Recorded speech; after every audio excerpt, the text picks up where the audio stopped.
I am going to do example 26, 27, 28 of matrices class 12. So let's do it. Example 26. If A matrix उन्होंने ये दिए हुए then prove that an और ये हमें दिया हुआ है. तो हम देख लेते हैं an क्या हमें दिया हुआ है cos n theta sin n theta minus sin n theta cos n theta. ये सब हमारे कैसे प्रूव होते हैं मैथमेटिकल इंडक्शन से. तो पहला स्टेप होता है हमारा, ध्यान से देखो, हमने पुट n इक्वल्स टू 1. ये हमारा फर्स्ट स्टेप होता है. तो हम यहाँ पे n को 1 पुट करते हैं, a की पावर 1 हो जाएगी, cos थीटा हो जाएगा, sin थीटा हो जाएगा, माइनस sin थीटा हो जाएगा और cos थीटा हो जाएगा. हमारा किसके इक्वल आ गया, a के इक्वल. ठीक है, तो ये हमारा क्या हो गया, n इक्वल्स टू 1 में क्या हो गया, ट्रू हो गया. ठीक है, अब हमारा स्टेप 2 होता है, हमने put n equals to k. n को किसके इक्वल पुट करना है, k के. तो पुट कर देते हैं, a की पावर k आ गई, cos k थीटा आ गया, sin k थीटा आ गया, माइनस sin k थीटा आ गया और cos k थीटा आ गया. इसे हम 1 मान लेते हैं. ठीक है, अब हमारा स्टेप 3 क्या होगा, ध्यान से देखो, हमने पुट n को क्या मानना है, k प्लस 1. ठीक है, n को हम k प्लस 1 मान लेते, a k प्लस 1 आ गया, cos k plus 1 theta sin k plus 1 theta minus sin k plus 1 theta cos k plus 1 theta. तो अब हम इसे कैसे स्प्लिट कर लेंगे, ये हमारे पास लेफ्ट हैंड साइड है, ये राइट हैंड साइड है. अगर हमारी left hand side equal to right side आ गई तो ये हमारा सम प्रूव हो जाएगा. अगर नहीं आई तो ये सम हमारा प्रूफ नहीं होगा. ये हमारे पास लेफ्ट हैंड साइड है ये, और हमारे पास राइट हैंड साइड है. तो पहले हम लेफ्ट हैंड साइड ले लेते हैं. ठीक है, लेफ्ट हैंड साइड हमारे पास क्या है, a k प्लस 1. इसे हम ऐसे लिख सकते हैं ना, a k इंटू a1 तो लिख ही सकते हैं. ठीक है, अब हम इसे ऐसे कर लेते हैं, a k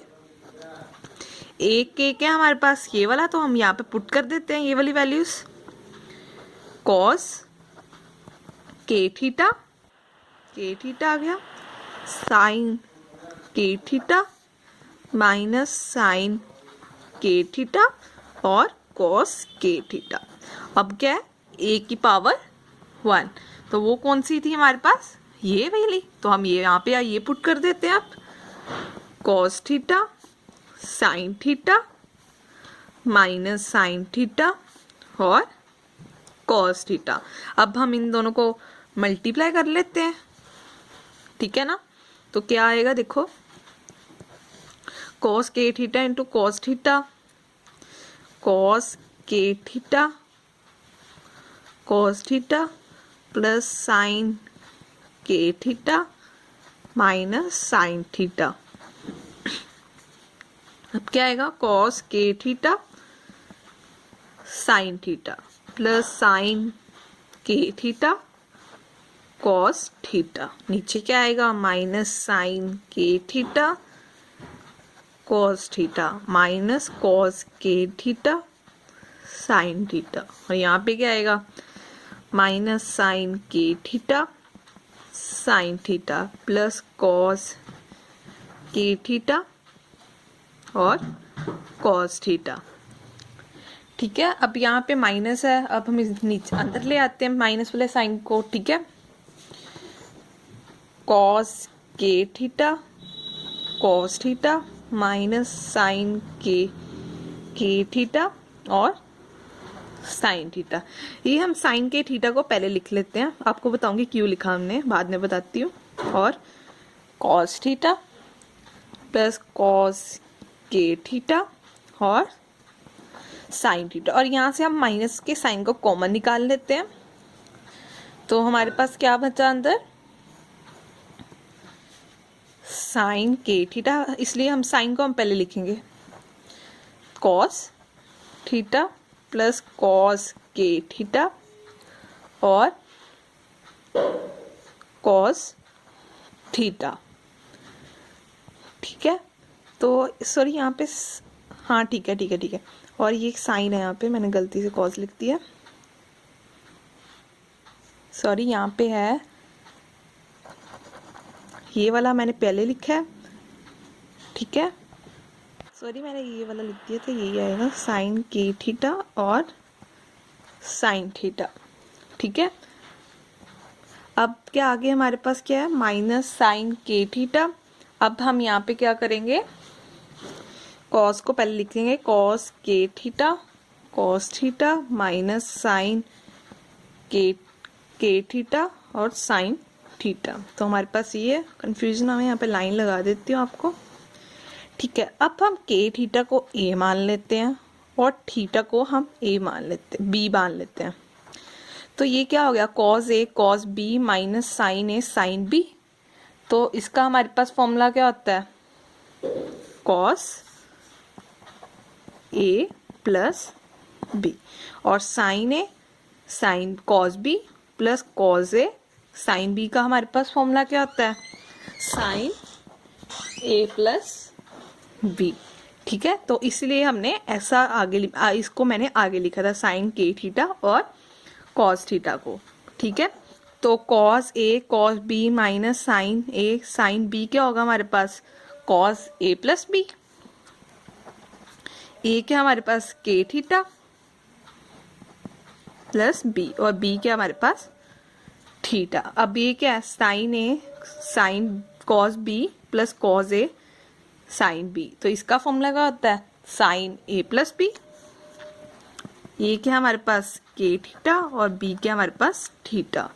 अब क्या यहाँ पे, sign A cos B minus cos A sine B. तो इसका फॉर्मूला क्या होता है, माइनस बात था, साइन के थीटा प्लस थीटा। तो वहाँ पे cos A cos B minus sine A sine B है। तो इसका फॉर्मूला क्या होता है, sine A cos A plus B. ठीक है, ये अब हमारे पास आ गया। यहाँ से हम थीटा तो कॉमन निकाल सकते हैं, यहाँ से भी थीटा कॉमन निकाल सकते हैं, यहाँ से भी निकाल सकते हैं और यहाँ से भी निकाल सकते हैं। तो हम यहाँ से थीटा कॉमन निकाल देते हैं। ठीक है, कॉस के प्लस 1 थीटा साइन के प्लस 1 थीटा माइनस साइन के प्लस 1 थीटा और कॉस के प्लस 1 थीटा। तो अब देख सकते हैं कि ये हमारा किसके इक्वल आ गया, ए के प्लस 1। तो मैंने बोला था ना, अगर हमारी लेफ्ट साइड राइट साइड के इक्वल आ गई, so left hand side equals to right hand side, so hence proved. So this is the answer. Example 27. If A and B are symmetric matrix. तो उन्होंने हमें given क्या दिया हुआ है, A and B symmetric matrix है। अगर A and B symmetric matrix है तो A डैश किसके इक्वल होगा, A के। B भी symmetric matrix है तो B डैश किसके इक्वल होगा, B के। जब भी आ जाए ना A and B are symmetric matrix, इसका मतलब A डैश किसके इक्वल है, A, और B डैश किसके इक्वल है, B के, of same order. Then show that AB is symmetric only if A and B commute, that is AB equals to BA. तो ये हमें गिवन है। अब हमने शो क्या करना है, AB is symmetric if only A and B commute. AB commute मतलब AB किसके इक्वल होना चाहिए, B A के। तो उन्होंने आगे क्या बोला है, AB is symmetric। AB symmetric है तो AB का होल डैश किसके इक्वल होगा, AB के। जैसे A symmetric था तो A dash equals to A। यहाँ पे क्या बोला है, AB symmetric है तो AB का होल डैश किसके इक्वल होगा, A B के। तो आपको पता है कि अगर A B का होल डैश आ जाए तो कैसे खुलता है? बी डैश ए डैश, पता है ना? तो अब हम देखते हैं, ए बी का होल डैश है तो ये किसके इक्वल होता है? बी डैश और ए डैश के। अब आपको पता है कि बी डैश किसके इक्वल होता है? बी के, और ए डैश किसके इक्वल होता है? ए के। ठीक है, ये क्या आ गया? B A. ठीक है, तो ये दोनों ऊपर जैसे आगे देखो, ए बी का whole dash equals to B, तो ये दोनों इक्वल, एक दूसरे के इक्वल आ गए। तो कैसे लिख सकते हैं हम? A B dash equals to A B, hence A B is symmetric, hence proved. So this is the answer. A B C और हमें मैट्रिक्स दिए हुए हैं। Find matrix D such that C D minus A B equals to 0 matrix है ये। ठीक है, तो C D minus A B equals to 0 matrix है। ठीक है, सी हमें यहाँ पे क्या दिया? 2 3 5 8, तो लिख लेते हैं 2 3 5 एंड ए। और हमें डी यहाँ पे दिया नहीं तो हम स्पेस वेकेंट छोड़ देते हैं। और ए क्या हमें दिया हुआ है? 2 3 -1 एंड 4। और हमें बी क्या दिया हुआ है? 5 7 2 4। और 0 मैट्रिक्स है ये सारे। 2 इंटू 2 ऑर्डर्स किया ना मैट्रिक्स, ये भी 2 इंटू 2, ये भी 2 इंटू 2, ये भी 2 इंटू 2। तो 0 मैट्रिक्स भी कौन से ऑर्डर का होगा? 2 इंटू 2 का ही होगा। 0 0 0। अब हमारे पास डी मैट्रिक्स नहीं है तो हम डी मैट्रिक्स को क्या लेट कर लेते हैं? A B C D. अब आप बोलोगे तो हम इसको ऐसे भी लेट कर सकते थे, A B C D E F, पर हमने ऐसे लेट किया क्योंकि ये भी 2 इंटू 2 ऑर्डर का है, ये भी 2 इंटू ऑर्डर का है, ये भी 2 इंटू 2 ऑर्डर का है, इसलिए हम भी इसे क्या लेट करेंगे? 2 इंटू 2 ऑर्डर का। ठीक है, अब हमने क्या वैल्यू निकालनी है? ए बी सी डी की। पहले हम इन दोनों मैट्रिक्स को मल्टीप्लाई करते हैं, फिर हम इन दोनों मैट्रिक्स को मल्टीप्लाई करते हैं। अगर हमने इन दोनों मैट्रिक्स को मल्टीप्लाई किया तो यहाँ पे क्या आ जाएगा? 2a plus 5c, 2b plus 5d, 3a plus 8c, 3b plus 8d, minus इन दोनों को मल्टीप्लाई करके क्या आएगा? 3 0 43 और 22। और किसके इक्वल है मैट्रिक्स? 0 0 0 0। तो यहाँ से क्या आ गया? 2a plus 5c minus 3 equals to 0। और यहाँ से क्या आ गया? 3a plus 8c minus 43 equals to 0। और 2b plus 5d equals to 0। और 3b plus 8d minus 22 equals to 0। तो हम इसे 1 मान लेते हैं, इसे 2 मान लेते हैं, और इसे 3 मान लेते हैं, और इसे हम 4 मान लेते हैं। तो पहले हम इक्वेशन ए को लेते हैं। वो क्या दी हुई है? 2a plus 5c minus 3 equals to 0। यहाँ से हम a की वैल्यू निकालते हैं। 2a प्लस 5c, 3 को हम उधर ले जाते हैं, प्लस 3 हो गया। अब a की वैल्यू निकालनी तो हम 5c को भी उधर ले जाते हैं। a की यहाँ से क्या आ गई? 3 माइनस 5c अपॉन 2। ठीक है, अब हम ये वाली वैल्यू इसमें पुट करते हैं 2 में। पुट इन 2 की इक्वेशन क्या हमारे पास? 3a plus 8c minus 43 equals to 0। तो a की वैल्यू इसमें पुट करते हैं। 3 minus 5c upon 2 plus 8c minus 43 equals to 0। तो हम 2 का एलसीएम लेंगे तो यहाँ पे भी आ जाएगा 3 माइनस 5c। तो क्या एलसीएम लेंगे तो यहाँ पे क्या आएगा? 16c minus 86। 2 उधर चल जाएगा तो 0 बन जाएगा। ठीक है, तो हम इस ब्रैकेट को खोलते हैं, क्या आएगा? 9 minus 15c plus 16c minus 86। तो यहाँ पे माइनस 15c प्लस 16c, इन दोनों को इकट्ठे ले लेते हैं क्योंकि कांस्टेंट है दोनों, प्लस 9 इक्वल्स टू 0। तो यहाँ पे क्या आ गया? c minus 77 equals to 0। यहाँ से c की वैल्यू क्या आ गई? 77। पास सी की वैल्यू आ गई, इसे हम पहली इक्वेशन में पुट कर देंगे तो हमारे पास ए की वैल्यू आ जाएगी 2a plus 5c minus 3 equals to 0। A plus 5c की वैल्यू क्या निकाली हमने 77 माइनस 3 इक्वल्स टू 0। तो 2a plus 385 minus 3 equals to 0। तो यहाँ से 2a की उधर, इन दोनों को उधर ले जाएंगे तो क्या बन जाएगा माइनस 382। तो a की वैल्यू यहाँ से क्या आ गई माइनस 191। ठीक है, तो अब हमारे पास थर्ड इक्वेशन है 2b plus 5d equals to 0। यहाँ से हम b की वैल्यू निकाल लेते हैं। तो b की वैल्यू क्या आएगी -5/2d।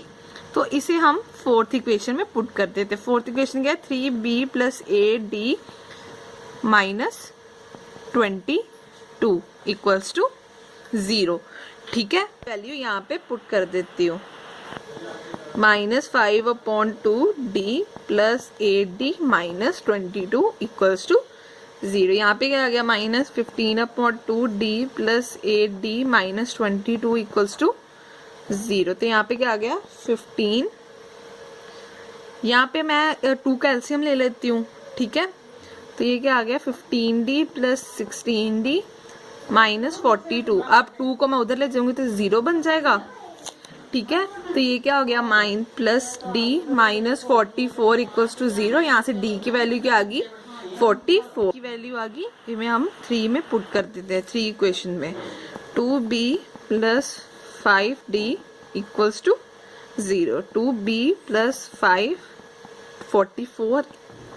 तो 2b यहाँ से क्या आ गया माइनस, तो b की यहाँ से वैल्यू क्या आ गई 110। तो a हमारे पास था 191 और b था 110 और c क्या था 77 और d क्या था हमारे पास 44। तो ये हमारा डी मैट्रिक्स आ गया। So this is the answer.